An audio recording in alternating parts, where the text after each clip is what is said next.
What's up, people? Welcome to another episode of the Double AK podcast. And today we are going to be talking about second skilling.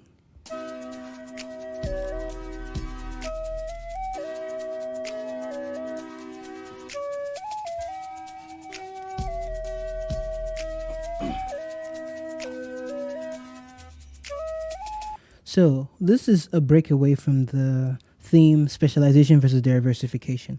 And I wanted to be talking specifically about second skilling because I believe it's one of the most daunting and important things that we can have to talk about in this new 21st century move. So, a new stat came out. I don't know how legit it is, but it says that by 2025, most people will have to 80% of the working population will have to second skill.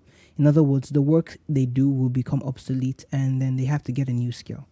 And think about it like this. If you are you work at a gas station, petrol station, and you are the one dispensing gas, your job is actually non-existent in America. It's non-existent in some parts of Europe because they use automatic machines where you pour fuel for yourself. You buy your own fuel, your own gas, and no one else sells for you. So you are the only one there. So whoever is in the office, guess what? They have to find a new job, a new position, a new way of life. And I've been thinking about this second skilling because for me, being in the medical field, I've always been in the medical path and all. I come to kind of realize that, come on, I can't just say that I want to stay in this medical realm and not explore other interests, because the truth is that I have other interests and I have other things I want to do. And that really got me thinking about second skilling. What are things I like doing? And I go back to an instance that when I was in school, I walked into the technology store because I am big on technology. I just wanted to see what was happening. And what they told me was that they had this competition going on, that the winner of the contest would get an iPad. It's a drawing contest that you draw on an iPad Pro and you draw with the Apple Pencil, design something for homecoming. And whoever, the student who wins the competition, who has the best drawing, Rowdy, the school mascot, will pick the best drawing and they would win an iPad, a completely free iPad. And I was like, ooh, that's crazy. And I asked them, has anyone else come in yet? They said, no, you're the first one. I was like, ooh, snap. Oh, yes. So I started drawing. I spent hours there the first day. And I went back home to go research on how to get some more realistic drawings. I got some samples and everything, and I started drawing and drawing. I was there almost every single day. And of course, like me, trust me, I kept quiet. I did not tell a single soul about the competition. How would you tell a single soul about the competition?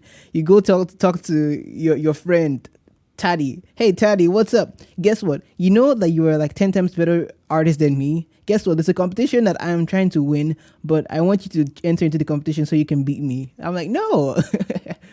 I kept it to myself. I kept the miracle to myself, kept quiet, and I kept doing my drawings. One day at a time, I'll come over and do some drawings.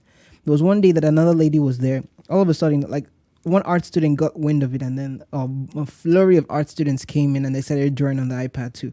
And I was like, oh no, these guys are artists. My chances are very slim now, but don't worry, I'll keep going. And then one day I was going to draw, and another girl wanted to draw. So I was like, okay, I tell you what, I give you this law. You draw. You do what you need to do. And I left. I stayed a bit. She was still drawing, so I left, and I came back the next morning early before they opened, and I waited till they opened. So I did this, and I kept drawing, and I drew a Rowdy. It's the school mascot. It's a roadrunner. It's a type of bird, and animated, of course. And I drew it, and I had like a bat for baseball. I had a soccer ball. I had a football, and I think I had a golf ball. I had all these kind of balls and symbols of different sports in the illustration. And Rowdy came in the day of. He came in with the Mr. and Miss UTSA of my school. This is university we're talking about here. And they started picking out the ones that were the best. And they got down. They started. Some of those arts on there, they were beautiful. I was like, when I started seeing them, I was like, damn, I have no shot. But it got to the point where there was a final three. And my drawing was in the final three. And it was like, what? How did I make it this far? I was like, okay, that's the end. I wasn't even there for this. I just saw so many drawings and I was like, yeah, there's no way I'm winning this thing. These guys are that good. I actually was there. I can remember I was standing right behind the stage and my heart was beating like crazy because when he called out mine as part of the final three, I was like, God, please, I really want to win this thing. I really want this. Like, God, please, I'll trust you. I'll give you anything. God, I really want to win this. And then he got down to it and then he sat looking through the three. He looked forward. He looked in the middle. He looked at the last one. He looked through again. He looked again and again. And he picked mine. The kind of relief on my house, like, did I just freaking win a drawing contest in a university against arts and creative students? Did I seriously just win? Oh my God. You don't know how happy that made me. Even more happy when they handed me over the brand new iPad 3 mini. I was like, oh my world, this is crazy, insane. An iPad just for me. Completely free, just for drawing. And my fellow podcastees, the kids, African kids, my fellow, how do we just say this word? Yo, that started my journey into graphic designing and arts. And I picked up a stylus, a particular stylus, because my iPad did not have room for the Apple Pencil, so I picked up a different stylus, the Adonet stylus. I picked up the 53 stylus and I started doing creating some designs. And long story short, I haven't won any other contests because I haven't entered into any other contests because I haven't seen any ones that I really could enter into yet. But that just piqued my interest, and I began to realize how much I loved graphic designing, drawing animations and sculpting, and I've started doing some different things in relation to that. I'm building in a UI UX course right now, trying to learn about user interface and design, and I want to learn a lot more about colors. So in my own iteration of second skilling, it is that I am learning how to create interfaces, designs, graphics, illustrations, and even you can even say thumbnails or YouTube videos. I'm learning all these things because I want a second skill. I want to get to the point where I am good enough in another field to be able to make a living that way. Not just because it might be necessary in the future, because I actually love doing that. I actually love being in the graphics designing world. So what is your second skilling?